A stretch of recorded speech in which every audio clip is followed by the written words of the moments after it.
How to stop feeling stuck without changing your entire life. You are not lazy. You are not ungrateful. But somewhere between where you are and where you thought you would be by now, something stopped moving. And the most frustrating part is that nothing dramatic happened. No single catastrophe. Just a quiet, creeping feeling that life has somehow paused, and you cannot find the button that starts it again. If you're someone who wants to grow stronger, think deeper, and understand life more clearly, make sure to subscribe and give this video a thumbs up if it helps you. The advice the internet gives to people who feel stuck is almost always the same. Quit the job, end the relationship, move to a new city, burn the old life down, and build a new one. Dramatic transformation presented as the only solution to a quiet problem. But most people do not feel stuck because their entire life is wrong. They feel stuck because one or two critical areas have stopped growing, and that stagnation has leaked into everything else. You do not need to demolish the house. You need to fix what is blocking the light. In the 1950s, the small Japanese city of Toyota, then a modest manufacturing town, was not failing dramatically. It was simply not advancing. Production lines moved, cars were built, but inefficiency had become invisible through familiarity. Engineer Taichi Ono did not tear the factory down. He introduced Kaizen, a philosophy of continuous, incremental improvement. One process examined, one waste eliminated, one small change made and measured.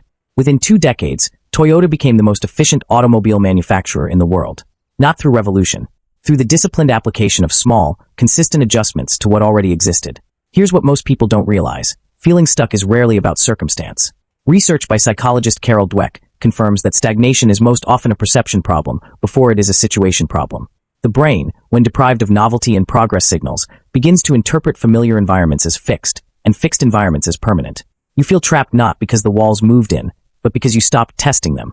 This is where it gets really interesting. Behavioral scientist B.J. Fogg at Stanford University found that the smallest possible action, taken consistently, produces a measurable shift in self-perception within weeks. Not because the action changes everything, but because it changes the story you tell yourself about whether you are capable of change at all. Motion, however small, breaks the psychological experience of paralysis. 3 precise moves to begin breaking the stillness today. 1. Identify the one area generating the most drain. Not everything, one thing. Energy, time, relationship, routine. Name the single area where stagnation is loudest and focus your attention there exclusively for the next 2 weeks. 2. Introduce one new input this week. A book outside your usual subject, a conversation with someone operating in a different world, a 20-minute walk through a route you have never taken.